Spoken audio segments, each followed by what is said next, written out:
Hello and welcome to episode 239 of Stand Up. Joining me today, former federal prosecutor, YouTuber, podcaster, and commentator, legal analyst, the great Glenn Kirschner, and media critic and professor, the always amazing Jeff Jarvis. I am Pete Dominic. It's time to stand up with me right here, right now.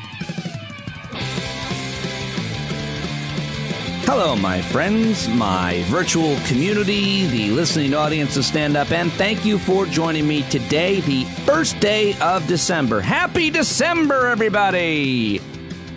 Well, I hope that you had a good November and Thanksgiving, and I hope that somehow we figure out how to have a good December, although the predictions are it's going to be literally and metaphorically dark, what with the sun setting so early and the shortest day of the year as we approach December 21st, and then a raging pandemic virus called COVID-19. Have you heard anything about it, or have you heard everything about it? I saw the numbers for November, and it's just crazy to see how many cases of COVID we've seen every month in this country. And they just keep rising. But back in March, it was 190,000. I'm rounding off to like the nearest 50,000. April, 900,000. May, 750. June, 850,000. July, 2 million. 1.5 million in August. 1.3 in September. 1.9 in October. And guess what? November was 4.3 million cases of COVID, and we are approaching 300,000 deaths. And Donald McNeil Jr., respected journalist covering this in the New York Times, says the nation must now endure a critical period of transition, one that threatens to last far too long as we set aside justifiable optimism about next spring and confront the dark winter ahead. Some epidemiologists predict that the death toll by March could be close to twice the 250,000 that the nation surpassed only last week. The next 3 months are going to be just horrible, said Dr. Ajish Jha, dean of Brown University School of Public Health, and one of the 24 experts interviewed by this New York Times article about the near future. I highly recommend it. There's a lot of information in that article, and I'll talk more about it with Jeff Jarvis. But I want to get off COVID and get on a number of other issues here at the opening, where I always play a few audio clips and give you a rundown on the news, as well as coming up what people are really enjoying. The news dump. That'll be, I should just call it the massive news dump after Trump. Massive dumps. Okay, so where do we start? Shall we start with Fox News? Let's start with Fox News, where Sean Hannity was very revealing last night. He is the, in my opinion, most influential man in all of media, political media, that is. Sean Hannity, in a very revealing moment last night. Listen to this. We, in this hour, I am not told what to say. I don't vet the information on this program that I give out. We have always been independent, follow our own path on this show. That's not going to change for me ever. Oh, all right. Well, maybe somebody should tell you what to say. One guy on Twitter that I shared, I shared that tweet. I retweeted that tweet, said, I can't stand Hannity, but in fairness and context, it seems he means he doesn't have to vet stories with producers, i.e. get permission before it goes on air. He most certainly doesn't fact check either, but I don't think that's what he's saying here. Maybe I misinterpreted, maybe I took it out of context, but I don't care. Fuck Hannity and everything that he has done. Just complete carnage this guy has left in his wake for his whole career. I mean, dude just said, I make shit up and I'm not changing. And he gets the best ratings on radio and television combined every single day. And speaking of Fox News, my old friend Will Cain raised a lot of eyebrows and created a lot of outrage when he was in for Brian Kilmeade on Fox and Friends on Monday morning. And when talking about the Trump campaign's attempts to file lawsuits and what their strategy is going to be to somehow overturn the election results, Will Cain said this. Steve Ainsley, I think what's happening here is we're quickly moving towards a political case being made, meaning the Trump team is talking to state legislators in Pennsylvania, Michigan, and we know today in Arizona as well, attempting to make their case. There may not be enough evidence for a court system, but there should be enough evidence for state legislators to change their electors. Will they find more success there? We'll soon find out. So as a result of those comments, Twitter really let Will Cain have it, and it was pretty ugly, man. His name, Cain, was trending all day. He was a regular guest on the old show and a good friend of mine, and I've remained friends with him. When he left political media and went into sports media, and now has gone back to political media. And I reached out to him to see what he thought about that. And as I thought he might say, Will told me, he's like, I don't mind honest disagreement, but that's not what this was. I didn't say what people are saying I said, but the lie's too big. So it is what it is. And it looks like he's able to brush it off. But yeah, I mean, I think what he was doing there, I'll defend Will Cain because nobody else is going to, is he was saying what the strategy for the Trump campaign's lawyers is. I think he could have been a lot more clear. And I also think that it kind of leaves him an out while he's amplifying their message, one might argue. And I can see that interpretation as being a possible interpretation, that he's not pushing back in and analyzing their strategy himself. He's saying, well, this is what they are going to do. I think Will should probably say, but it's not going to work, as opposed to we'll see if it's going to work. Anyway, that caused a lot of outrage yesterday on Twitter. And as a result, I saw this clip for the first time, which is Shannon Sharpe, who's a former NFL player, on some sports show. I don't know what it was, but he is not kind to Will Cain in this clip. And I hope Will would laugh this off as well. But I thought this was brutal and kind of funny. Listen to this. I think I set it up right. Give us an on-air NFL personality who you'd mute when the game is over. Someone who you're just not interested in hearing Will from. Cain. Wow. Anytime he's on, I'm muting. Wow. He could be telling me I won $10 million. I'll never know. I won't pick that prize up. Him, for sure. All right, so I guess Shannon Sharpe doesn't really like Will Cain, or at least doesn't like his commentary. I thought that was kind of funny to share with you. And that is your Fox News Watch. Let's get off of that, shall we?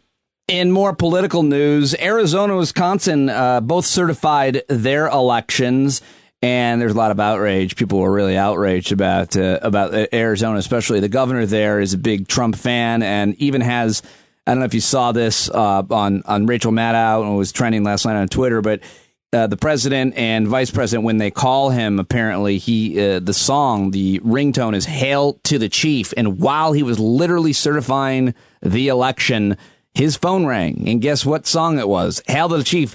He got a call from the White House while he was certifying the Arizona election. And that is just remarkable. You got to watch that video and listen to the sound. I shared it, and as did everybody else. Check it out. Governor of Arizona, I think his last name is Ducey. Joe Biden announced more appointments, nominations. Janet Yellen as Secretary of Treasury, Neera Tanden at OMB, and two other women as well. And three of them, these women are of color, and I don't have their names right in front of me. Celia Rouse, I think, is one of them. Anyway, I think that's really important, and we'll see how those names shake out. It's always interesting to look at social media when these names first come out, and people have all kinds of different opinions on each one of them. But Neera Tanden apparently is the most controversial of the nomination. I may take a look at that with some expert guests at some point. But that is a little bit more political news. Also went down to Conspiracy Town, Crazy Town on Twitter last night late, and saw that apparently President Obama has been arrested, and the head of CIA, Gina Haspel, is dead.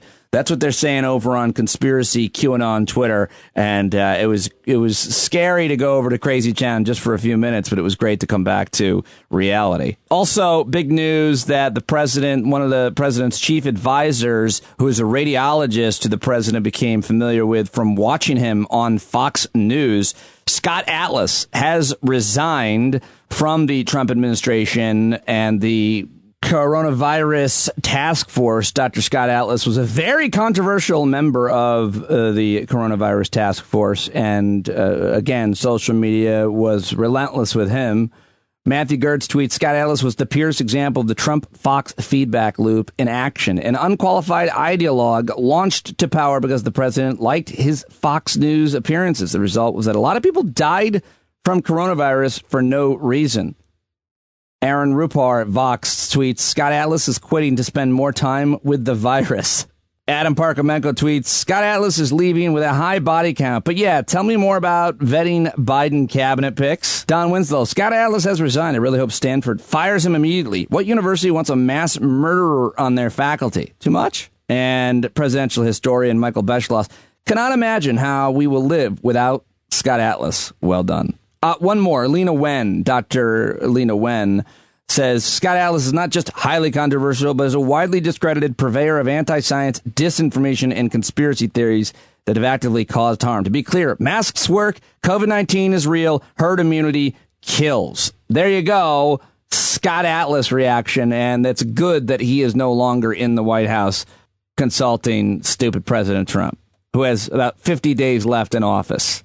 So hopefully history looks poorly on Scott Atlas's legacy and everything that he did wrong and arguably criminally. But I don't think that'll be the case with Chris Krebs, who was Trump's director of cybersecurity and infrastructure security agency. You might have heard of this, CISA. Well, he was on 60 Minutes on Sunday night, where he explained so many of the concerns and rumors that the president has been making. He answered a lot of questions from Scott Pelley, and he explained why President Trump's claims of election interference are false, why he said it was the most secure election in American history, and why he thinks Trump fired him. Here's Chris Krebs, who is being looked at as a hero, a Republican, by the way, that Trump appointed on 60 Minutes on Sunday night.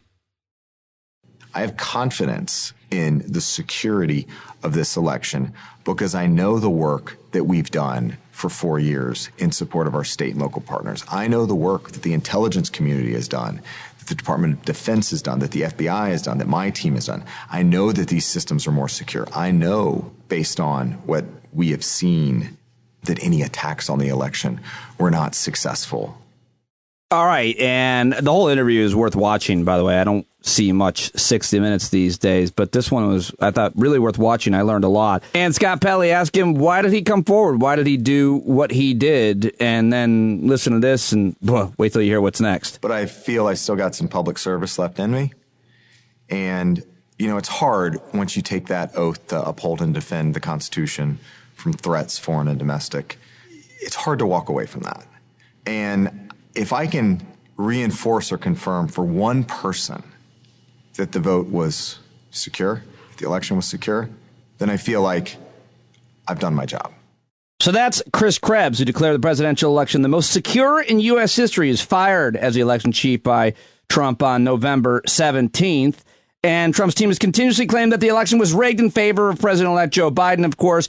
But yesterday, Trump's lawyer, Joe DeNova, was on, I believe, the Newsmax network with a guy called Howie Carr. And listen to what the president's campaign lawyer said about Chris Krebs. And listen as Howie Carr awkwardly laughs. Statistical anomalies in Virginia, like there were in a lot of other places. Yes, statistical and that was because anomalies. of the disruption that mail-in balloting is inherently corrupt. And this election proved it. This was not a coincidence. This was all planned. And, anybody who thinks that this election went well, like that idiot Krebs, who used to be the head of... Oh, yeah, the guy that was on 60 Minutes last night. That guy is a Class A moron. He should be drawn and quartered, taken out at dawn and shot. What? Joe, what happens next? The last question. What happens next? Oh, my God. That was real cringy and also awful and horrific. And that, of course, is also something that we expect from Joe DeNova, who is a real crazy conspiracy guy and the president's lawyer. I thought he already fired Joe DeNova and his wife once. I mean, the president's lawyers he's got like 3 people left, and they're all crazy, including Giuliani. Just a reminder, Joe Biden won the election with 306 electoral votes to Trump's 232. Biden leads Trump by over 6 million in the popular vote. And the president and his lawyers continue to allege without any evidence that the election was stolen through widespread fraud. And that, of course, Donald Trump is the winner. That is still where we are at here on the first day of December. And it also brings us to News Dump. Time for a News Dump. They call them dumps, big, massive dumps. All right, here we go with the News Dumps. Business headlines first, shall we?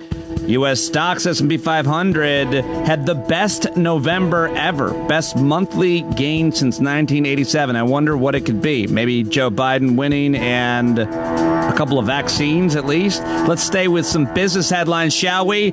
Zoom is doing really well. Zoom Video Communications apparently obliterated quarterly earning estimates. But you know who didn't? Netflix. Apparently Netflix missed their subscriber and earnings forecasts in quarter 3. I'm not watching much on Netflix myself. Oh, The Crown. I'm watching a little Crown. Wonder how SiriusXM is doing now that they just let go of Olivier Knox from the POTUS channel and Jason Ellis.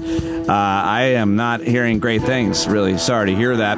The New York Times reports angry farmers in India's capital are protesting. Tens of thousands have arrived in tractors and trailers, many traveling hundreds of miles to block roads to New Delhi and protest recently passed pro-market agricultural policies. Well, this is not a news story. It's more of an opinion piece from Samantha Schmidt at the Washington Post, who writes, no game days, no bars. The pandemic is forcing some men to realize they need deeper friendships. That's right, fellas. Join the stand-up community. Join us on Stand Up and have better, deeper friendships with dudes. I like this headline from Good News Network. GoodNewsNetwork.org. What you were seeing yesterday is called a penumbral lunar eclipse caused by the moon dipping behind the Earth's fuzzy penumbra, or outer shadow. This subtle shading effect peaked at 4:32 Eastern, November 30th. That was yesterday. If you were up in the early morning, you might have seen the full moon turn into a shade of dark or red. But definitely check out those photos online. And over the weekend, Mike Tyson had a boxing match and admitted that after the fight and during the height of his career, he was always smoking marijuana. Yeah. He said, listen, I can't stop smoking marijuana. I smoke during fights. I just have to smoke. I'm sorry. I'm a smoker. I smoke every day. I never stop smoking. That's Mike Tyson. And finally, McDonald's announced the McRib is going to return with a smooth freebie offer. The sandwich is relaunching with a giveaway promotion. McRib's annual. You know what? I'm not fucking promoting McDonald's McRib. I can choose whatever stories you want. It's this independent media, and I'm not doing that one. That is today's news dump. All right, and before we get to my first guest, Glenn Kirschner, I wanted to share with you from screenwriter and creative guy on Twitter that I found from at Rex Chapman, who's a monster, shares all kinds of crazy, awesome videos. Seems like a real nice guy. Anyway, Eric Champnella has dropped the 2020 GOP Christmas album, and I thought this was hilarious and wanted to share it with you before we get to my first guest, Glenn Kirschner. Listen to this. And the video. You got to see the video. It's very funny. New from KKK Tell, it's the 2020 GOP Christmas album. You get 22 songs that make you shudder to think this was once the party of Lincoln. It's like, I'm dreaming of a white country. Saw that coming. Just like George Wallace used to know. Video's really good. Donnie the Snowflake. Donnie the Snowflake, he was born without a soul, with his corncob hair and a spray-on tan, and 2 sons who were assholes. You're a mean one, Mr. Trump. You're a mean one. I love it. Mr. Trump, a real legit blowhole. You're as racist as a Klansman. You're an ad for birth control, Mr. Trump. Ad for birth control. Wouldn't surprise me if you're on Vladimir Putin's payroll. Oh, so well done. Holly jolly illness. Have a holly jolly illness. It's the COVID we all fear. I don't know if I'll live to see Joe could be dead by end of year. Oh, God forbid. Build the wall. Build the wall with taxpayer money. Fa la la la la la la la la. Mexico ain't paying, that's funny. Fa la la la la la la la. Rudy the yellow-toothed lawyer. Rudy the yellow-toothed lawyer had a way of telling lies, all while his face was sweaty and covered up in black hair dye. And many, many more than you can possibly stand. This holiday season, give the gift that keeps on taking. The 2020 GOP Christmas album, only from KKK Tell. That is Eric Champnella on Twitter, @Champnella. Good stuff from him. Very, very funny. All right, let's get to my first guest. Coming up, the great Jeff Jarvis, where we have an awesome conversation about all things COVID, politics, and media analysis, as always. Great with Jeff. But first, joining me now is 30-year former federal prosecutor, NBC News, MSNBC legal analyst. You might have seen his own show airing this past weekend on MSNBC. He's got an awesome YouTube channel, Justice Matters, with Glenn Kirschner on Twitter, @GlennKirschner2. You can support him on Patreon and follow him on Twitter, like I said. Glenn and I had an awesome conversation about pardon power, Supreme Court decision, prosecuting the president, and more. I always love when we get to catch up. Here's my conversation with Glenn Kirschner. It's the Kirschner Report here on Stand Up. All right, I've got him now, Mr. Justice Matters himself, the great Glenn Kirschner. Sir, thank you for taking my call. Hey, happy to talk to you, Pete. I mean, you're such a big deal now. I'm prepping for you, and I see fucking Mark Hamill, Luke Skywalker, like tweeting, like he once liked one of my tweets, and it got me through the next month. He literally specifically is like, I'm so excited for Glenn Kirschner's MSNBC show. He's like a fan of yours, and not to mention a whole bunch of other celebrities. Look at you. Who would have ever thought you'd be the celebrity in your family? Crazy, right? I got to tell you, a gutter kid from Jersey who all of a sudden got an hour-long TV show. So it was, somebody's harebrained idea to do an hour-long show based on one of my murder cases. And then, Luke Skywalker and, Jane Lynch and Nils Lofgren and his wife, Amy, Bruce's guitarist. So, I got I had a lot of love coming my way, and I could not have been more pleased. I forget how many kids you have, 10, 12, but what do they think about it? Come on. This is just that. They don't. No, I don't even think they would turn the channel on the TV if they knew I was on. It's like, whatever. Do you ever say, look who tweeted? Or do they ever see it themselves? Like, oh my gosh, Luke Skywalker is a fan of yours, of my dad, Mark Hamill. My kids just don't care. They just don't care. So great. I love it. Well, the YouTube show is going great. You're posting it every day. I got a million questions that you've been handling on your YouTube show, your podcast as well. You can support him on Patreon. He's doing really, really well, this MSNBC show. Do we know what the future holds? Is it all up in the air? It's a little up in the air. It got kind of sidetracked. We filmed this before COVID hit, and, there were some plans in place to do a number of episodes, but it all kind of went sideways when COVID hit. So, MSNBC may want to circle back to it, and that would be great. And if not, it was a great experience. Well, we will see, and we'll all be following. It was weird that I found out. I knew this was in the works because you and I talked about it off the air, but my mom texted me on whenever night it was airing this past weekend, and she was like, I'm watching Glenn Kirschner's show on NBC. I'm like, what? Well, from now on, I want to be interviewed by your mom. Done. Okay? Done. She's a huge fan. My whole family's a huge fan. I think they subscribe and support you on Patreon, but not me. It's really messed up. It's really something I should address with them. Okay, so first and foremost, I just want to get your take. You did a video about this. I know you're not a constitutional law scholar, but you certainly know a lot more and have a much more educated opinion on it than I do. On this case that came down, Wednesday night, 5-4, deciding in favor of religious institutions over the government. What do you? I mean, a lot of people are talking about this and reacting to this, but it kind of got buried and it shouldn't. And you're calling for more justices on the court too, which used to be only for radicals. Yeah. So first of all, Pete, I don't pretend that it's easy for any judge or any justice to balance, First Amendment rights, free speech, freedom of religion, freedom of the press, freedom to assemble and petition the government for redress of our grievances, because we got some dang grievances right now.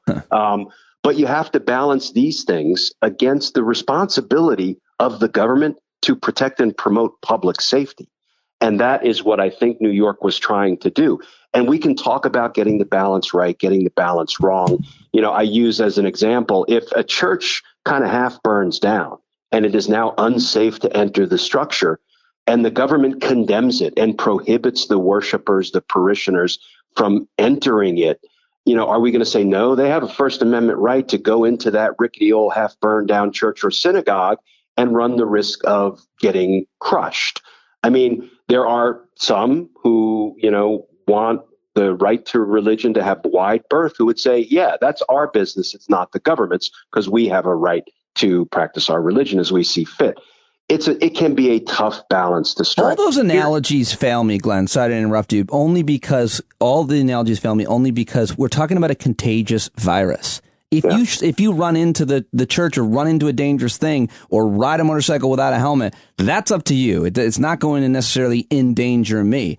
But if you make a reckless choice and then you can come give me that choice and I'm a complete stranger, that would seem like government should be able to have limits when it comes to public health for contagious viruses. And that, I realize, is what we're trying to balance. But it doesn't strike me as a tough choice there. Easy for me to say I don't go to church, but no, and I'm with you. I think as long as what the government is doing is truly based, one, in science, and two, in a desire to protect public safety, as long as they're not discriminating or treating religious, facilities differently than other facilities, I get it. Now, I would side on the science, side of that equation. But here's for me, this is what actually I think is more important about what we saw in that, 5-4 decision out of the Supreme Court, striking down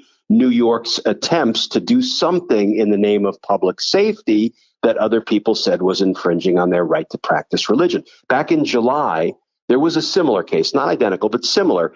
And this was back when Ruth Bader Ginsburg was there. And the case was decided 5-4 the other way. And it upheld some state restrictions that impacted religious facilities.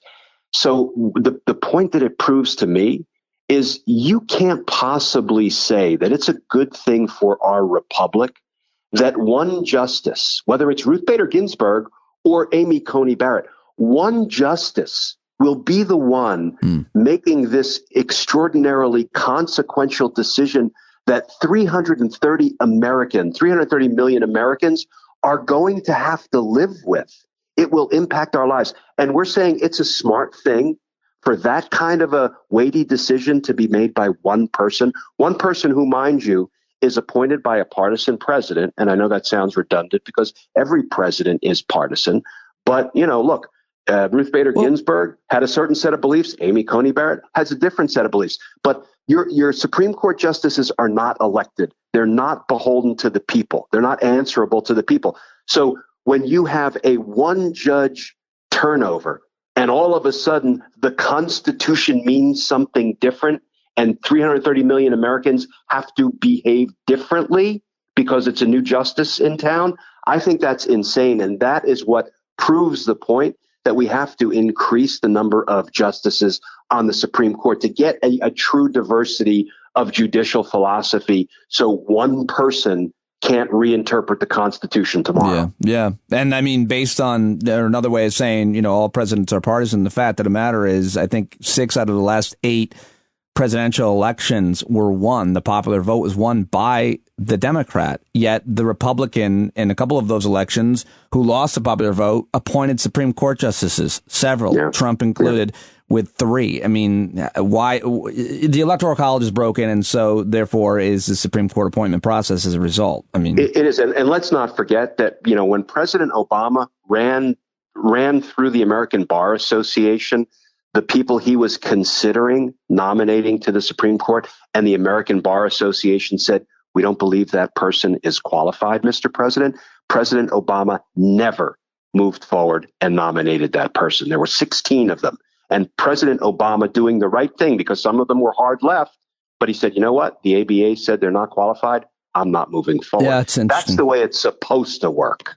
No, I mean, Trump is nominating like extras from movie sets that don't even have law degrees. I mean, like the people that are completely unqualified to be judges don't even have much legal experience.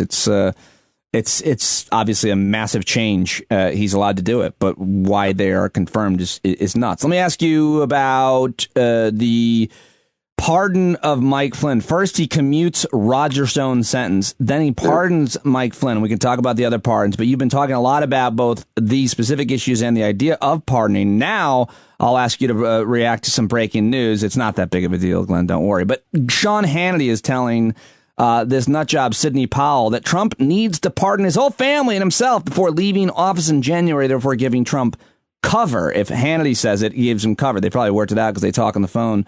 They do a little pillow talk every night. But, I mean, first of all, just the pardon power and then the pardon of himself. Yeah. It's way out of control. It can't possibly be how it was designed. No. Yeah, Hannity is softening the ground for what will be just across the board pardons. I am confident Trump will pardon his family members, and he will pardon himself. He may also step down a day shy of the end of his term, and if he can convince Pence to pardon him, which would be political suicide for Pence. But so here's the thing. The pardon power is broad indeed, because Article 2, Section 2 of the Constitution simply says that the president has the power to grant reprieves and pardons. So people, will run around saying, oh, my God, then you can never challenge a pardon. That's absurd. I call them the presidential pardon purists. And I'm not making light. There are a lot of deep thinkers and constitutional scholars. But you cannot possibly take the position that no pardon is challengeable, because if a president sets up a pardon kiosk at the front door of the White House and says $1 million a pardon, make the check out to Donald J. Trump. Thank you very much. Come get your pardons, $1 million a piece, folks. Nobody would suggest that that's a lawful exercise of presidential power. That's an abuse of the pardon power that could be challenged in court. And there are lots of examples. If the president said, and I wouldn't put this past him, every single federal prisoner who is white, I'm pardoning him or her. Every single federal prisoner of color, you can just continue to sit your butt in a jail cell. Well, the presidential pardon purists would say, oh, it's so broad, you can't challenge it. That's absurd. That's a violation of the Equal Protection Clause, and it could and should be challenged in court.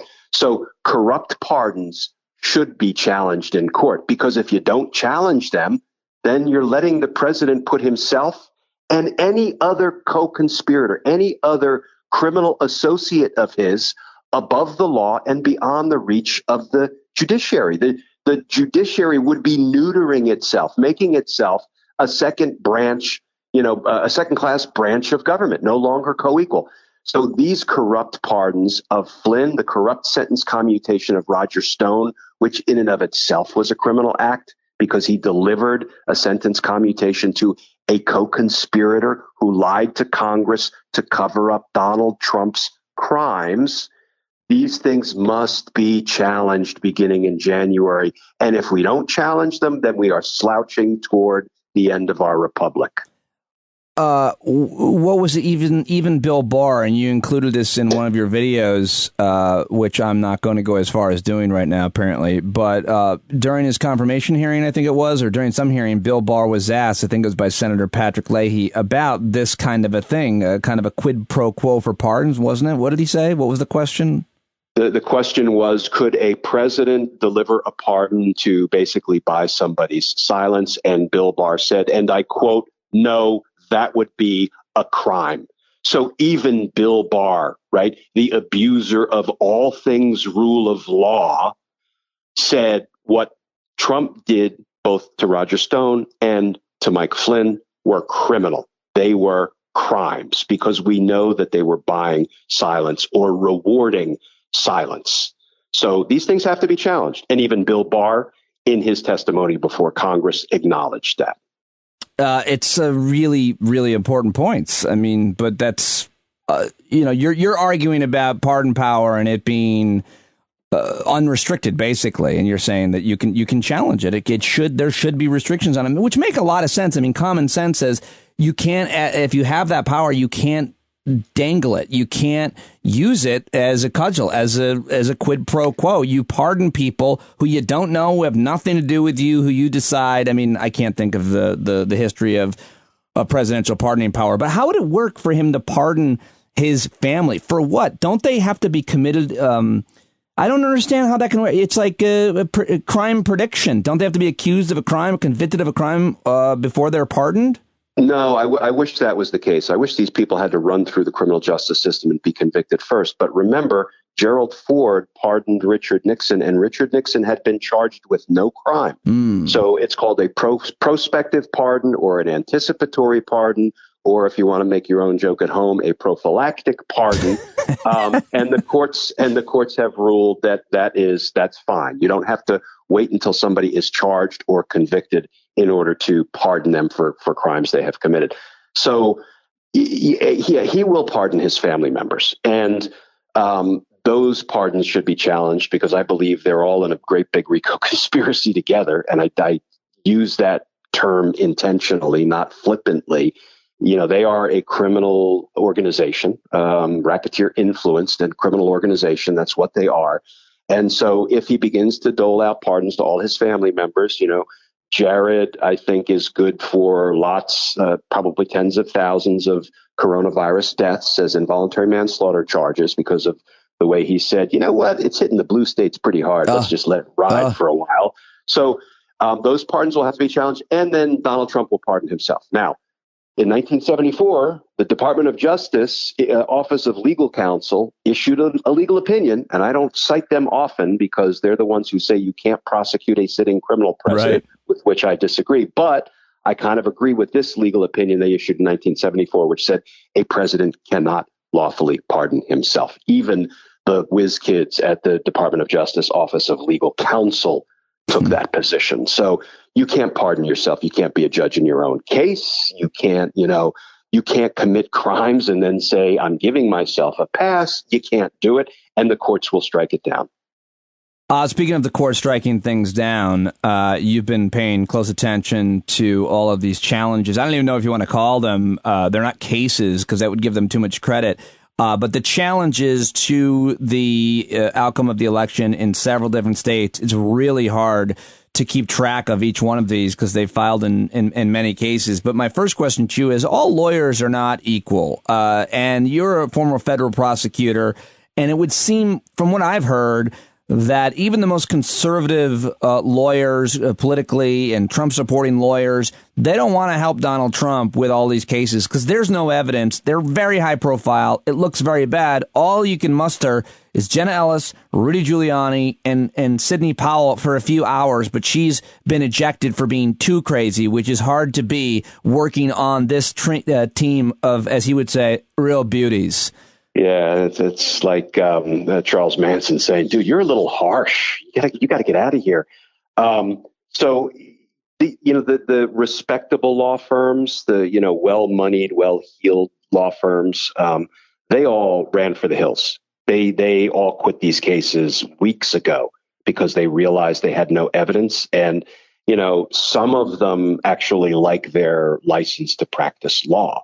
Because, Giuliani and company who are taking these frivolous positions in court, and they're not bringing a case they believe they can win. They're bringing a case for a nefarious reason, which is basically to try to convince the American people that the election turned out differently than it actually did. So, no, I can't explain why people would be willing to put their bar license on the line and go in and make frivolous arguments. I mean, I've got the Third Circuit Federal Court of Appeals opinion right in front of me, which was authored by this guy named Judge Bibas, who was appointed by Donald Trump. Yeah. And you said, I watched your video. The other two justices on that court, there's three of them, were also appointed by George W. Bush, Republicans. So they're all Republicans. Yeah, all three. Yeah. And I mean, you can just pick a line. You can throw a dart at this 22-page opinion and find a criticism of Rudy Giuliani. And I'm on page 21, where the judge says that Giuliani's alchemy cannot transmute lead into gold. Oh, wow. Judges don't. Can I tell you, Pete? Judges, and especially appellate court judges, they're a very reserved, circumspect bunch, right? They're supposed to be the deep thinkers. They don't talk like this. But when you read these opinions that are all but, they called Rudy Giuliani's legal theory stitched together like Frankenstein's monster. Right. This is really unusual for appellate court judges, but they're so incensed. The Republican judges, as much as the judges who were appointed by Democratic presidents. They're so incensed that they're making frivolous legal claims that are designed to subvert the will of the American voters and the public's confidence in the outcome of the election, that they are tearing these people up and these claims up in their written opinions. And it's a beautiful thing to see, because, you know, it's a special kind of sin when you're attempting to undermine Americans' confidence in the outcome of an election. So I can't explain. It is a special kind of sin, but it's also, when you say attempting, let's be clear, I think, and you'll agree, he's completed that. I mean, I think people aren't talking enough about this because it's too depressing. It's too upsetting. But what he has done by questioning this election has created such a suspicion and so much a loss of credibility in our elections that it might come back to bite him here with Georgia, because the Republicans in Georgia who love Trump are not going to vote in the runoff potentially because of what he's saying about the Georgia Secretary of State and governor. But the point I'm seeing, Glenn, and saying is that what he has done so much damage to our own American belief in our election system and how they work, much less the rest of the world, who Joe Biden's going to come in and try to be like, we're back. And they were like, dude, half your people don't even believe in your own elections. Don't lecture us. Yeah, well, Trump has peddled falsehoods and conspiracy theories to his supporters, and for whatever reason, they willingly accept all of this. So I agree with you that this is a new falsehood and a new conspiracy that is far more damaging to the health of our democracy than many of the others he has spun in 4 years. But, you know, the problem is his base was already sort of they'd already kind of gone over the ledge on believing that all things federal government were bad and corrupt because Donald Trump says all things are bad and corrupt, all institutions, you know, the FBI, the DOJ. So, yes, this is a worse version of what he's been doing.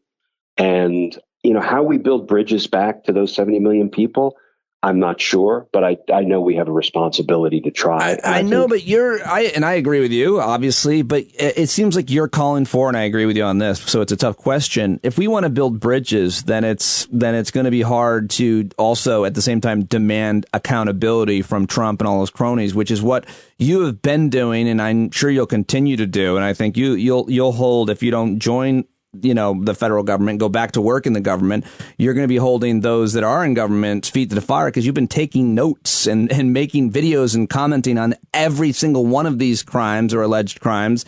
And so you're demanding accountability, but it's hard, people will say, to create unity if you do that. How do you thread that needle? Do you think that can be done effectively? Yeah, I think, first of all, you don't build bridges by declining to hold criminals accountable. That doesn't work. I think the way you build those bridges, one, we have a responsibility to prosecute criminal politicians, full stop. And the byproduct of prosecuting criminal politicians will be a full public airing of the actual evidence of what they were doing. Do I pretend that will be willingly and readily accepted by his base? Probably not, but it has to be done. And you have to put the truth of what they did in the full light of day for everybody to see and evaluate for themselves. But the way you really build bridges is yes, you want to talk and you want to listen to his base, but even more importantly, you want to give them opportunities that they haven't had, and they certainly didn't have under Donald Trump. You want to deliver them a living wage. You want to deliver them affordable health care. You want to deliver them educational opportunities for their children, because they love their children too.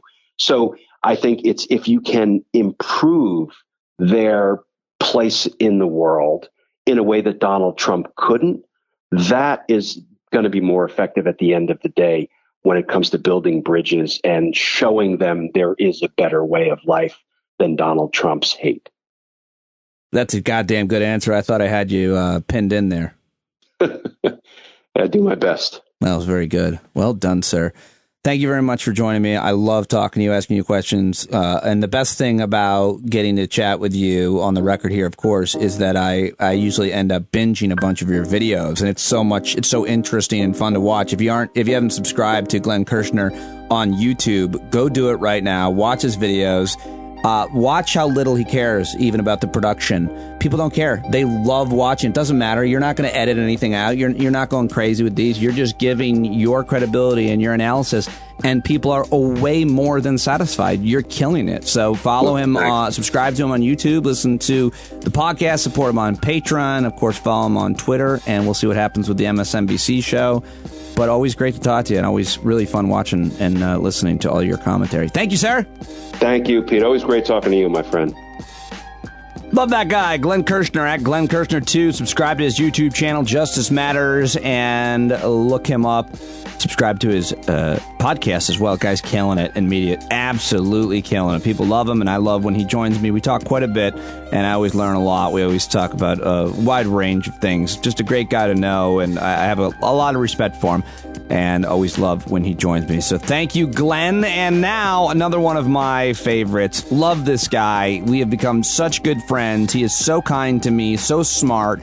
I could talk to him forever, and we had a great chat on Monday. Jeff Jarvis is a professor of journalism at City University of New York's Craig Newmark Graduate School of Journalism. He's advised media companies, startups, foundations. He's a public speaker. He's an author. He blogs at buzzmachine.com. He was the creator and founding editor of Entertainment Weekly, Sunday editor and associate publisher of New York Daily News, TV critic for TV Guide and People. What a resume, what a career. On Twitter, at Jeff Jarvis. Here is our latest.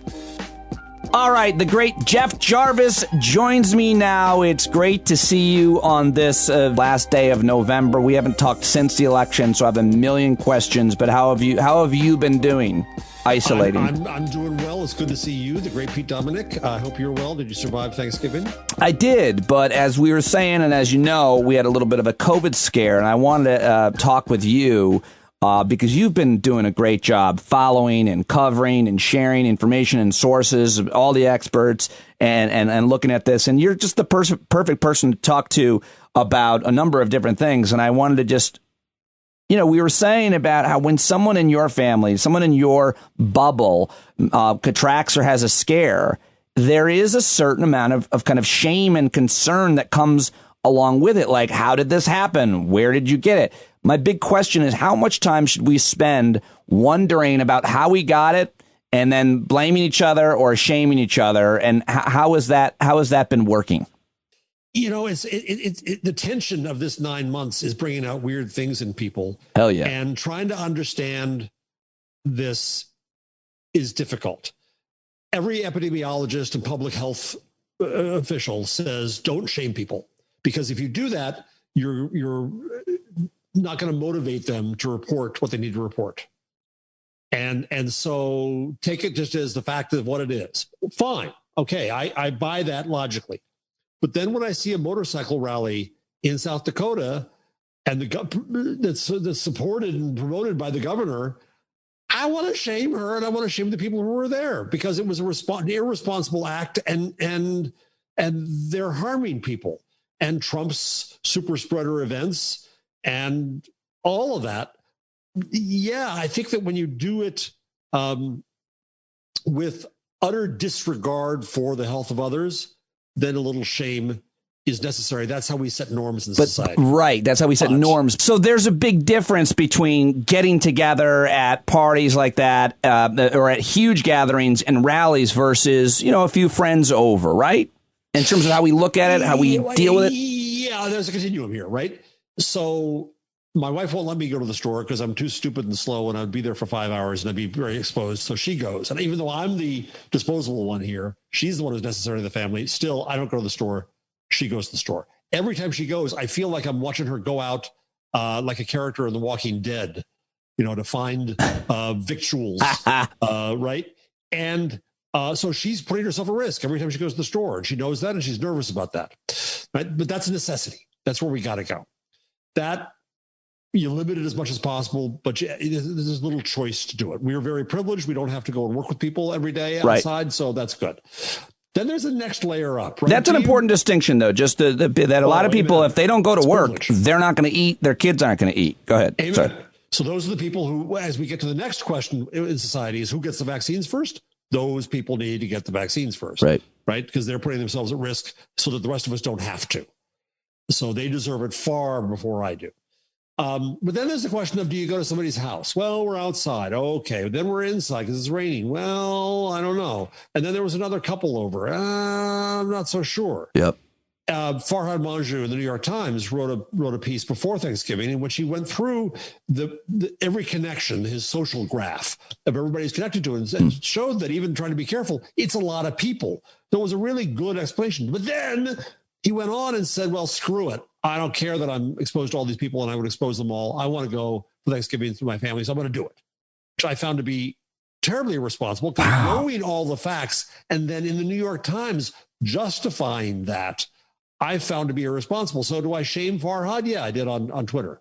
Well, that's an interesting person to do it. A public person who writes in the New York Times, who's a respected, intelligent person. He must have taken a lot of grief. What did you say, and how has he respond? It was more important that the actual scientists in my Twitter COVID feed took him to task. And I forget who else wrote. Another person wrote a piece about the moral decisions we're making right now and contrasted his with that piece. And I think it is important because, again, we're setting our norms. We're setting our expectations as a society. This is not the last pandemic we're going to have. And so, and the way we do that is by approving or disapproving of behaviors. So yeah, we're going to do some of that. Yeah. I think it's hard because I think each family, if you're not on the exact same page, then it creates conflict within your family. My wife and I are close, but we're definitely not on the exact same page. And my daughters and I, it's completely different. If it weren't, and I'm the bad guy, always saying, I wish you wouldn't go there. I wish you wouldn't do that. But I'm fine with that. But the point is, even within households, there is a spectrum with how responsible, how safe, how absurd, in my case, I might be being. And it creates such conflict for people, and when there's already a lot of stress and conflict, and I have a lot of. That's exactly right, Pete. You put the nail on the head. The nail's already on the head. I don't know where I put it, but you knew something with it. Yes, you're exactly right. That it's not just this decision about what do I go to this thing or not. It's all the other stress around it. It's having a huge impact on us. Yes. It's coming out in weird ways. Yes. And it's not predictable about how people are going to respond to all this stress. Yeah. I think it's particularly hard for parents of school-age kids, maybe especially, I don't know, about younger kids. Obviously, it matters for their development, and that's hard to identify at this point. But certainly my daughters who are, 12 and 16, teenagers, they want to get together. You can't control them. Yeah, you can't. You can control a 6-year-old. You can't control a 16-year-old. Jeff, it creates the most interesting challenges in trust. We all had this with our parents and with our kids if they're all grown up, in terms of who are you with, what are you doing, drugs, alcohol, taking certain risks and so on. Please don't do that. How am I going to handle it if you do? And in this case, it's like, I'm psyched if I catch my daughter drinking a little bit, as long as she's not drinking with a lot of people. It's like things have really changed on the normal concerns that parents have. Now it's like, hey, I don't care if you do terrible things. Just don't do it with anyone else. Right. Which is the worst. It's the worst. Yeah. All they want to do is be with their friends, and it's so hard. It is hard. My kids are grown up, and because I'm old, and so I can't imagine what it'll be like having teenagers right now, because you'd be tamping them down constantly from their reflex. It's so where do you think we're at right now? How are you looking, and how are you following? I look to you often because you do a great job of aggregating and following all the experts. And so what are you seeing and what are you hearing amongst all the experts on COVID in terms of how you see whatever the time period is between now and vaccinations and all of it? How do you frame that and deduce it in a soundbite for me. And not a soundbite. Take as much time as you want, obviously. I can do 2 the tweets. podcast.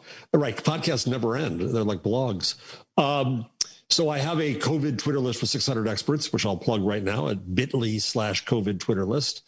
And included in the show notes, everybody. Go ahead. The word of the vaccines came out. I went to there.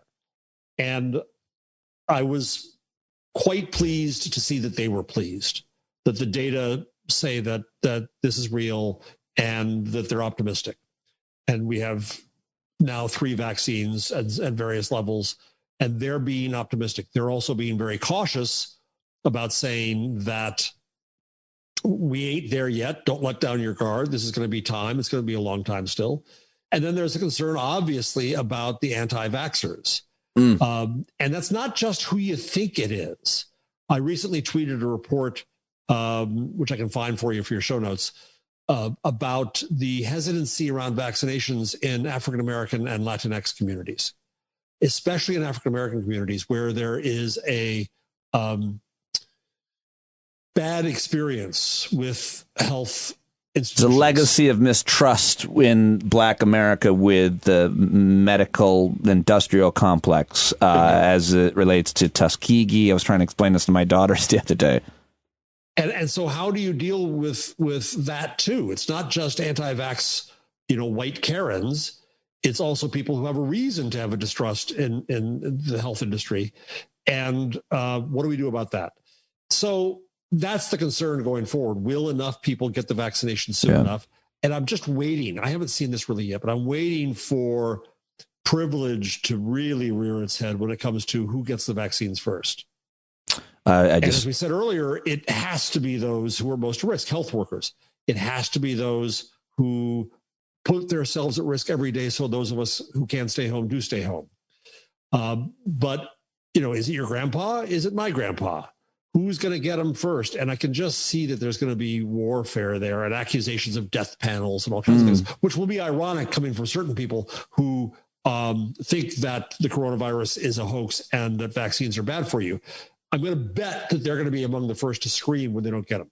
All of this always comes back to me, and you and I could talk about this for hours, this lack of trust in experts. And we can talk about where that comes from and where it manifests. But it all, in many ways, it boils down to leadership. And Sean Hannity's a leader, and the president of Brazil is a leader, and the president of the United States is a leader of whether you like that or not. They're a leader of thinkers. They are influencers. They are thought leaders. The president of Brazil said this week, I'm not going to take the vaccine. And the president of the United States has been anti-vax and flirted with that for years. Then you've got someone like Dr. Fauci, who's basically like, I'll take it with my whole family on camera. Everybody gets a shot. That's also leadership. But isn't that integral in the vaccine? Who's saying get it? Who's saying don't get it? Between Sean Hannity, Anthony Fauci, Bill Gates, all the way down to little old me and you. You had Bruce Springsteen, John Bon Jovi, and Jon Stewart at a billboard saying, wear the effing mask in New Jersey. I want to see all 3 of them with a needle in their arms. I think celebrity can be used at these moments to show that it's okay. You're modeling a behavior. There's part of the thing we don't know about how to get people to get along together again. There's some research that says that if I don't like a certain kind of person, I don't like, bald people. I'm going to spit out my coffee, sir. I was taking a sip when you said that. Right at me. I got a friend who's a friend of yours. And I think, well, if my friend can like Bald Pete, then maybe it's okay because I see the behavior model. Sure, yeah, right? Yeah, I get that. You've given someone else your respect and your trust and your credibility, and so if they afford that same respect and credibility, I've done that with countless people. If you told me, on the other hand, I won't take a cheap shot at you.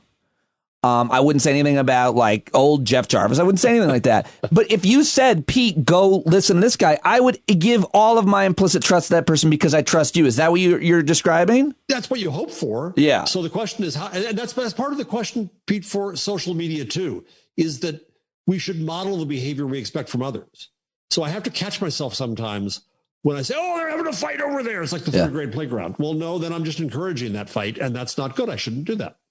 I have said on Twitter that I'm having a dispute with my neighbor. I don't know if you've heard about it, Jeff, but it's been a pretty big deal. And everybody's talking about it. And I say out loud, I wish and think of doing bad things to them, but I won't.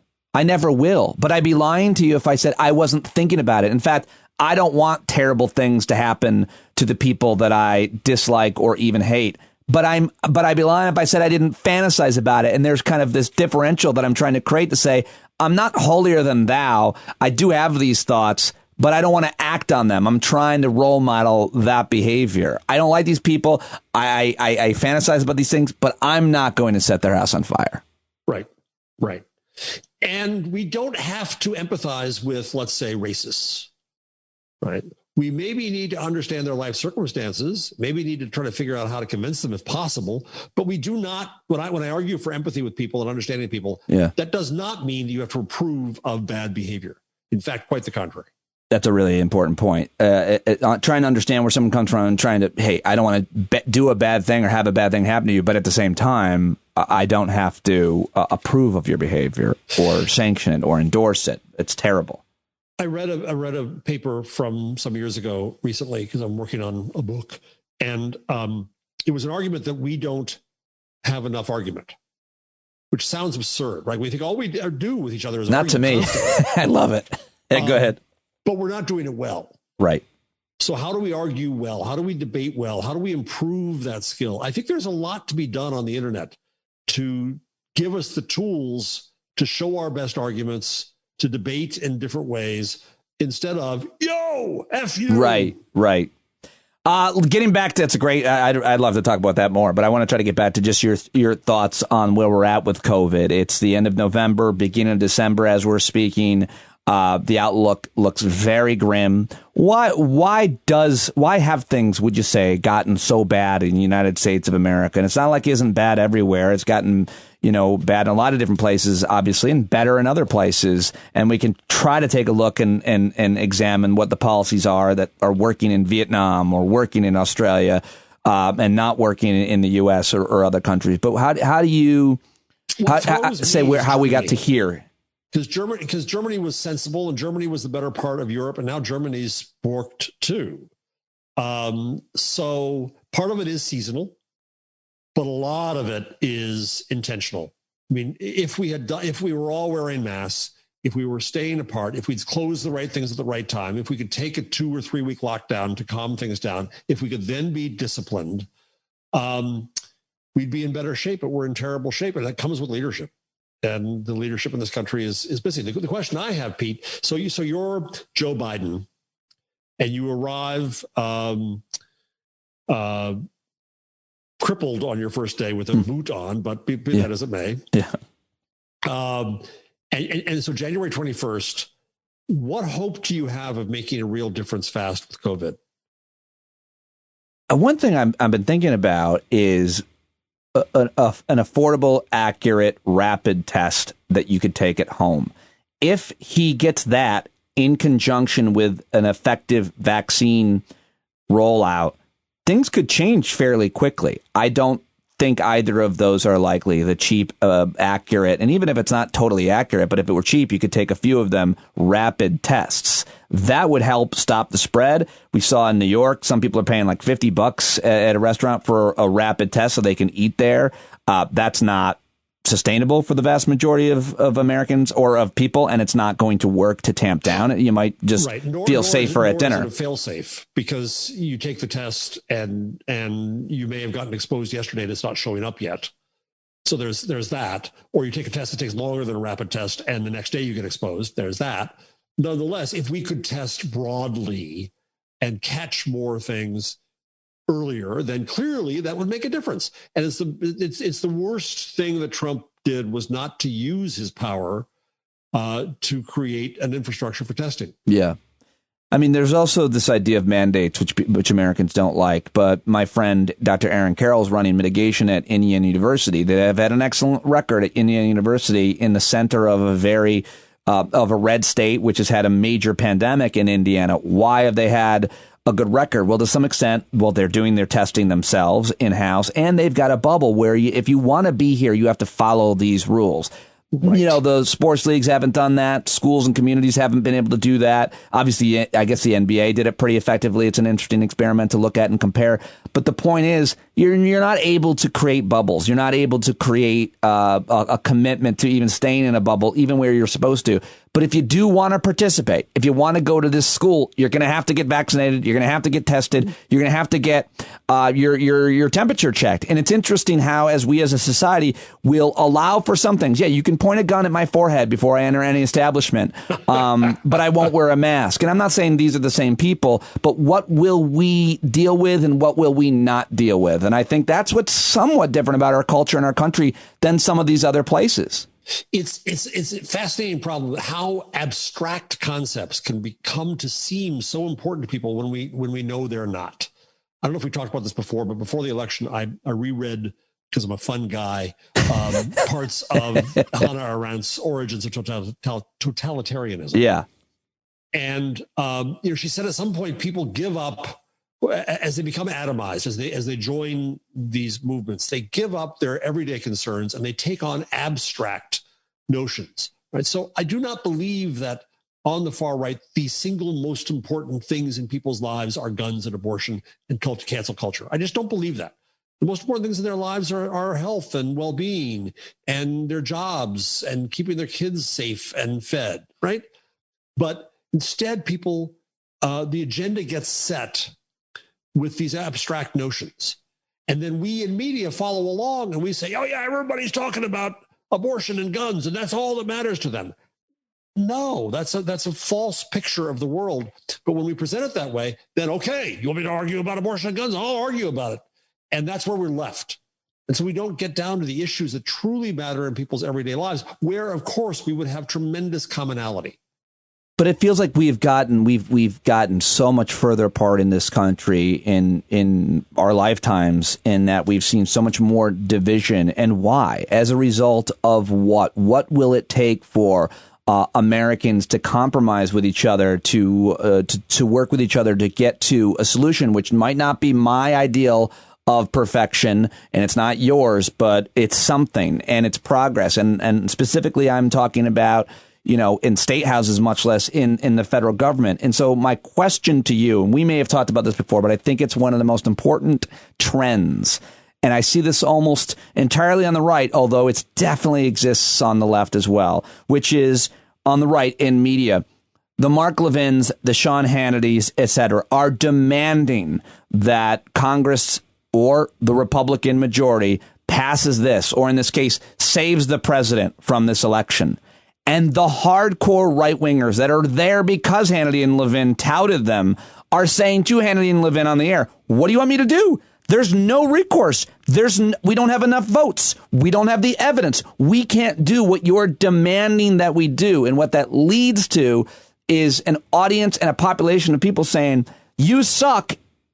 And they're saying, well, there's nothing that we could possibly do. There's literally no lever we could pull or button we could press. Your demands are irrational, unrealistic, and unreasonable. How can we meet the media, in this case, the right wingers, where Congress is supposed to fix things, finish things, do things?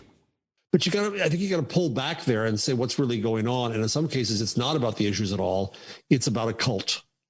And cults need enemies. And cults need causes. And so losing becomes okay, actually, because it gives you something to complain about. And that's, again, where I think we foolishly let the agenda be set in that way. Right? But cancel culture is.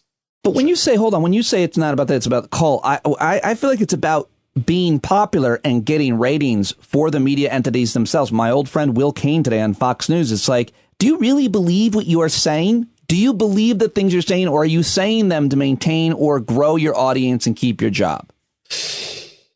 So I wrote this in my post about totalitarianism, that I don't know that the people, even in QAnon or Sean Hannity or his fans, I don't know that they believe what they're saying. They want us to believe that they believe it. It's performative. And they're really not talking about facts. We know that. Nor do the beliefs matter. And we expect that facts and beliefs matter, but it's not. They're talking about emotions. And it is, as I've said with you before, it's the last stand of the angry white man. And I say that as an old white man myself, where they know they're going to lose. And so they're burning the fields. I think there's a lot of truth to that. It's also hard to prove what people believe when they're saying it. Like, I want to call up Will and be like, do you really believe this? And maybe I will. Let me ask you about the election. We haven't spoken since the election and haven't gotten to it yet. But were you surprised by any of the outcomes? How much trust or credibility do you put in exit polls in terms of how young black voters voted, how suburban housewives voted, college-educated people? You know, the polling, what seemed like there were some major issues in a lot of different places, and then the exit polls seems even less accurate. So I don't know what to believe about who voted how and why and how scientific that all is, but what's surprised you about the outcome of the election, if anything? Oh, a lot. I was hoping the Senate was going to be in better shape. I was nervous to the end, and there was good reason to be nervous to the end, because a fewer votes this time in the right places could have still had Trump win, right? 45,000 versus what it was at 78,000 last time. So it was close in that sense. Of course, the problem is we can't position it that way. It shouldn't position it that way because it was a runaway mandate for Biden, and we've got to keep that in mind in any sane democracy. The polls, I've come to learn and come to see that polls are fundamentally corrupting of democracy. The late Columbia professor James Carey says that the opinion poll preempts the discussion it is meant to measure. Oh, wow. It is the pollster putting us in a position where saying, I'm going to set the agenda. I'm going to put you all in binary buckets, red and blue and black and white and 99% and 1% and pro and con. And I'm going to decide what those buckets are. And I'm going to get rid of all nuance because nuance doesn't work in polling. And so I do that. Then I think that there's not a shy Trump voter, but I think the Trump voters are harder to find. And I think that they also want to game the system. So I think that they play with us. And the polls don't know how to adapt and adjust for that. I've heard a lot of that. I've heard similar analysis. Yeah. You know, I don't know that there's a fix here. The other problem with polls that I hate about them is that it feeds journalists' desire to predict. Prediction tells the populace nothing. There's nothing to inform them. We should talk about that a lot more because I've always been wary of speculation and engaging in it on any show that I've hosted because I feel like it's not that helpful to speculate too much about things that you're going to know the outcome about pretty soon or make predictions about things. I'm sure I do it, but I try not to. Why is it so bad to make predictions? Why is it a waste of the public's time for us to make predictions in a conversation that we're recording and sharing? Because, Captain Kirk, it is interfering with the life form and perhaps has an influence on it.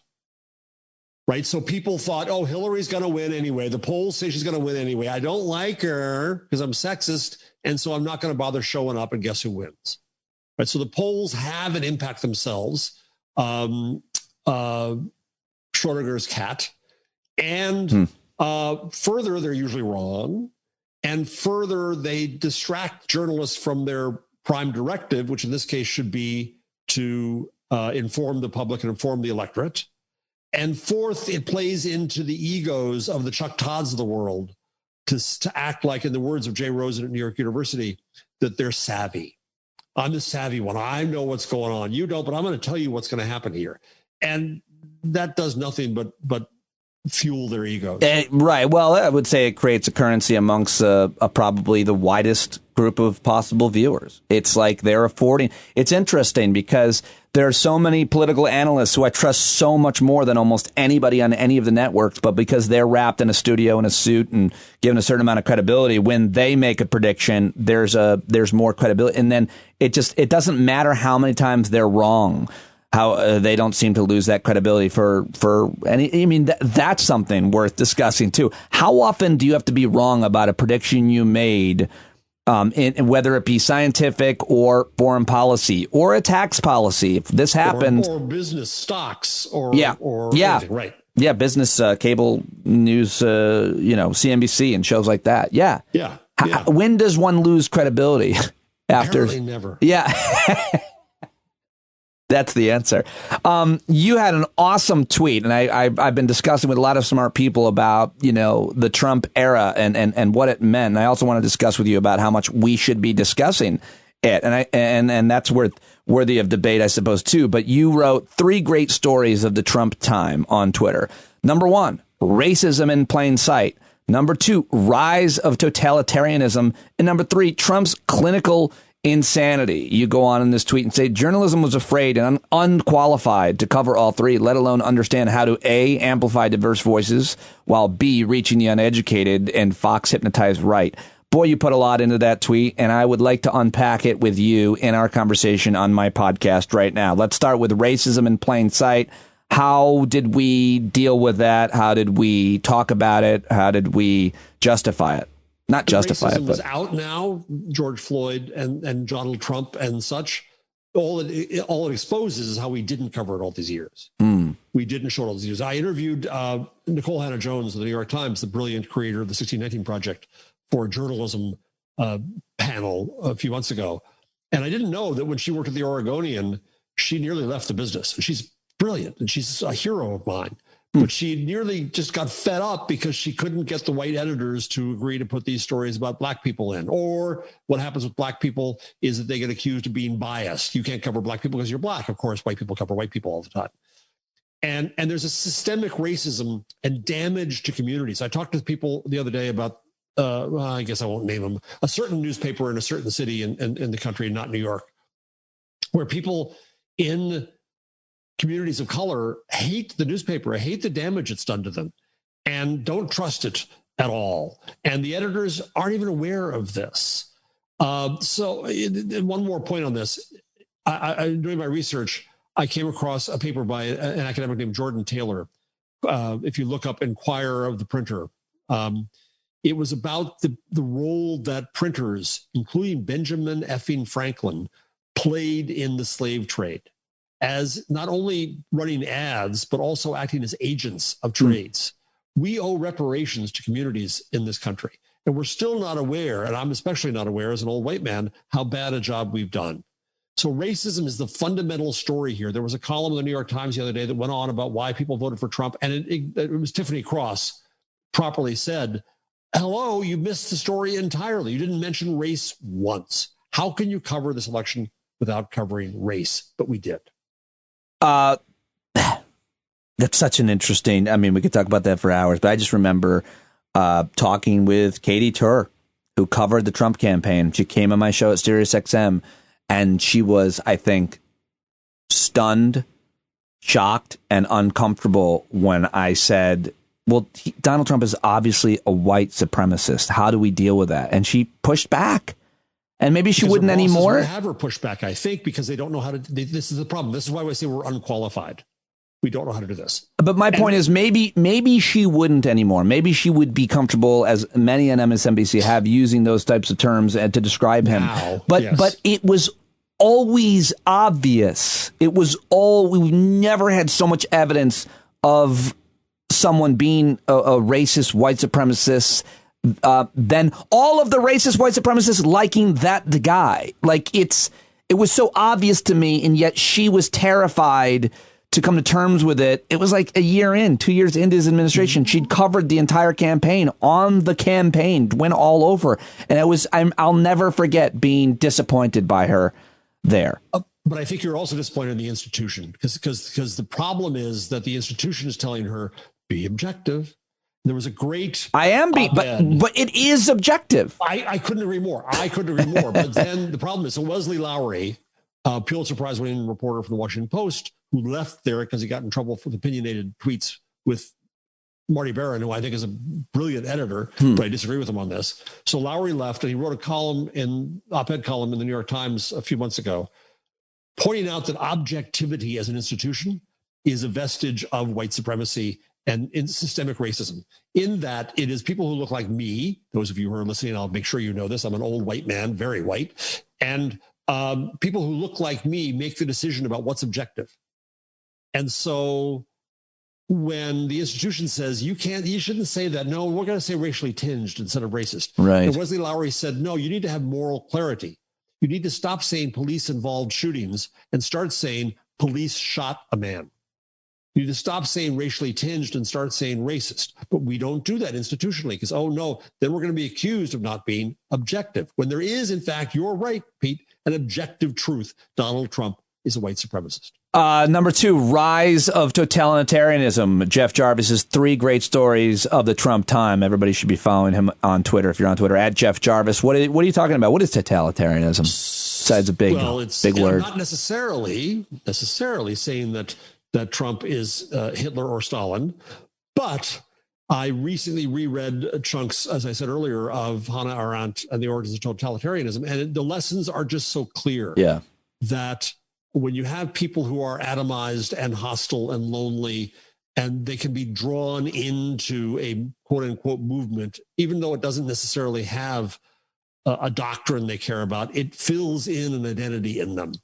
And so knowing that from history, but journalists don't do histories. That's my problem with this one, is that we talk about with great hubris that we write the first draft of history.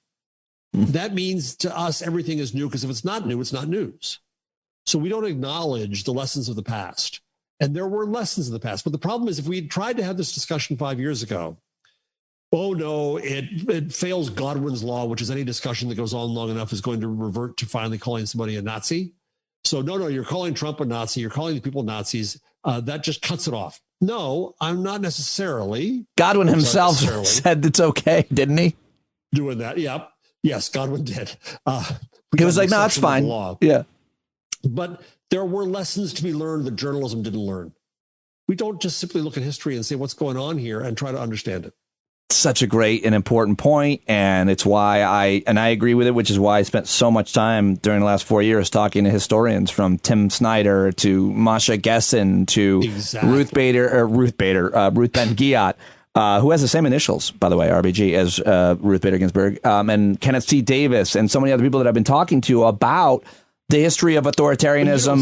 You don't see that in Sarah Kendzior. I guess you do see John Meacham, who's great, but you don't see much of that on TV. No, and when you don't, press. And when you do, yeah, it's a great point. When you see historians, and by the way, all the people I just mentioned, not all of them, but several of them have said, "Can you help me get on TV?" Right. I'm like, no, there's nothing that can be done. You're a historian, and what you have to say is not necessarily going to fit in their hour of programming. And we need to sit and read your entire book and look at what you're talking about in history and what we've got now. We need to do that. What impresses me so much about our mutual green room friend, Eddie Glaude Jr. Yeah, he was just on last week.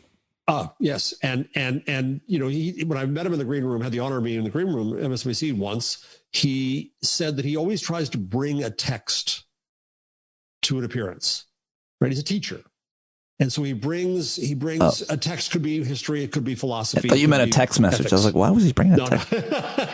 The old fashioned view of text. Go ahead. Right. He brings a book to TV, which is so rare.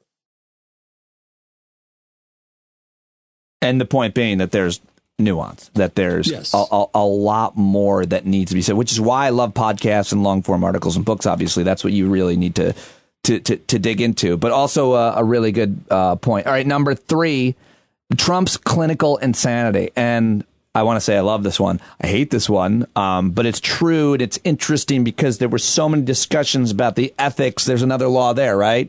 About diagnosing someone that you haven't examined. The Goldwater, the ethics of psychologists and psychiatrists apparently diagnosing somebody, but you had so many people diagnosing this man from afar.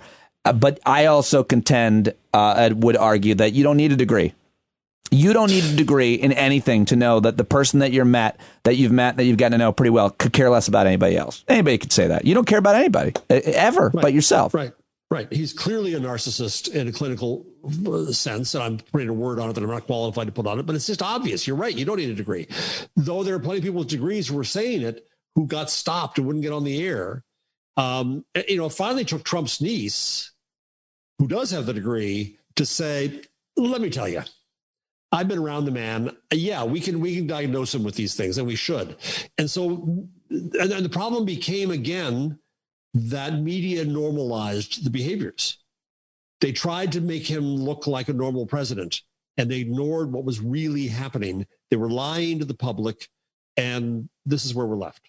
How could they have done things differently, in terms of treating him normally? What are the types of things that reporters, that journalists, that media could have maybe agreed on, and a standard that they could have stuck to, a disclaimer maybe every time they report on him?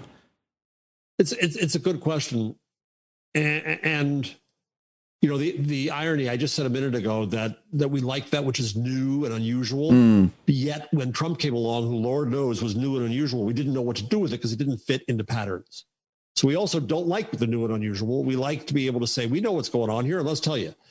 So they didn't have a language for this. They didn't have a mechanism for this. And I think the way to have done it would have been to point out in neon how abnormal it all was. I think make it normal. In his final act of narcissism, and this is we ain't over yet, fella. No, you're absolutely right. But I think that what I'm trying to do disproportionately this week and the next few weeks is early voting begins in Georgia. So I want to at least bring it up with almost every guest, if not book exclusively guests, to try to talk about not necessarily how to win the election, although I'm interested in talking about that, but how important that election is, because there's so many people who have been talking about the Senate and the filibuster for years, like Ezra Klein and a lot of other people, about how important it is and affects every single issue. And I think most people don't know it. But in one of his final acts of desperation, it's fascinating what he is doing, because he is undermining the Georgia election. He's undermining both the governor of Georgia, a Republican who supported him, voted for him, donated to him, and a Republican Secretary of State who supported him, voted for him, and donated to him. He's saying the election was fraudulent in that state. I should have won that state. Meanwhile, his voters are saying, well, then should we go vote for the runoff election? Trump doesn't care.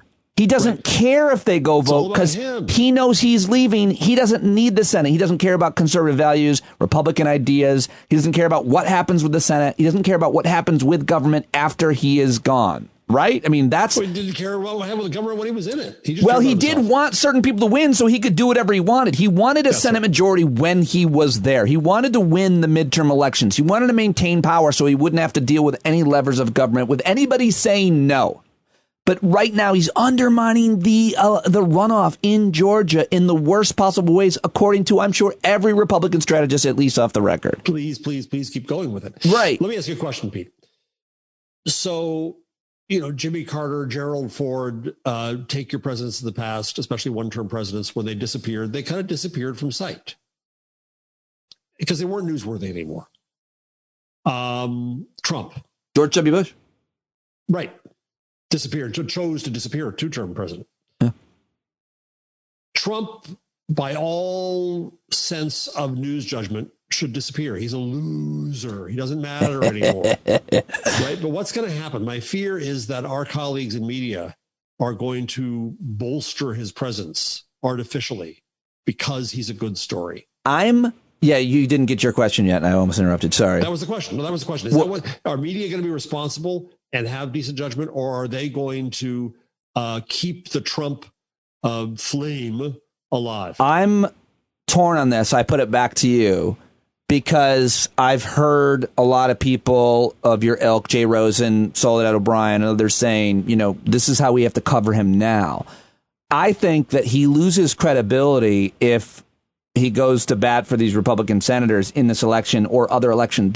His voice matters, his tweets matter, his presence matters, the less it matters. Meaning, if he's actually still leading people, if he's still getting ratings, if he's still affecting people, it's like, I've always wanted to ignore Alex Jones, but you can't ignore him, or even Joe Rogan. You can't ignore them if they are still influencing the masses. I don't know how you cover that, but maybe it's not your top story of the hour or on the front page, but it would seem as long as someone's influencing them, whether it's Alex Jones or Charles Manson or Hitler, it needs to be covered that they have a massive millions of people that are following them and hanging on their every word.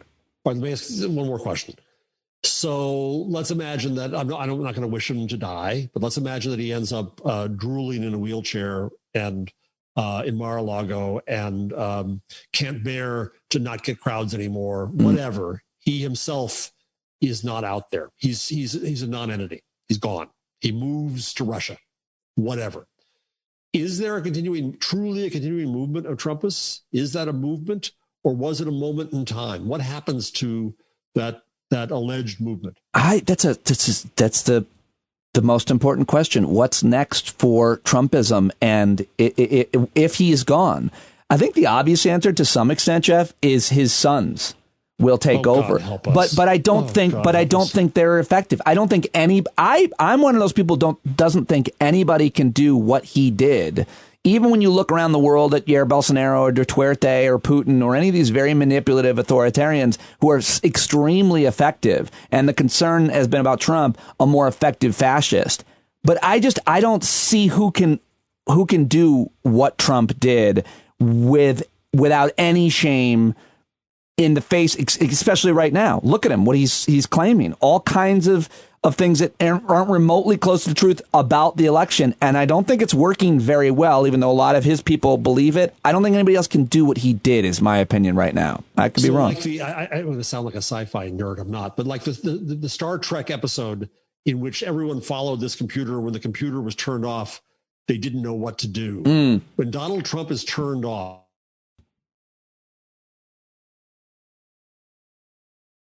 there really isn't a movement there, in the sense of there's anger, there's emotions, but there's not principles, there's not ideas. What happens to it? What do you have a thought on it? Do you have an answer to that question? I just screamed about journalists predicting, so I'm not going to predict. That's exactly what I was going to say. Like, we don't want to speculate or predict too much. We just talked about it, but I think that is a really great question, and probably a good place to end, because I'd love to know what people think of that, and I've already taken up an hour of your time. Jeff. Always a pleasure, my dear friend. So great talking to you, man. I really appreciate it, especially the pre-taped chat. That was very helpful. Thank you. People will have to guess what we talked about, but it wasn't my hair loss. Thank you, sir. All right, that is it for episode 239 of Stand Up. Join me this Thursday night at 8 p.m. for a hangout with other Stand Up community listeners. Join us anytime on the Discord platform if you are a subscriber. I'd love to see you there. Chatting with people there last night, all kinds of different breakout rooms for people, community members on Discord. And you're never alone if you are a Stand Up Pete Dominic community member. And there's a lot of loneliness out there going into a dark winter. We'd love to have you join us. So Thursday night, 8 p.m. East. See you there. Tell your friends to subscribe to this podcast wherever they find podcasts. Search for Stand Up with Pete Dominic. And go right now to the paid subscription link in the show notes. If you haven't already subscribed, would love to have you be a part of us. I will talk to you tomorrow right here on Stand Up.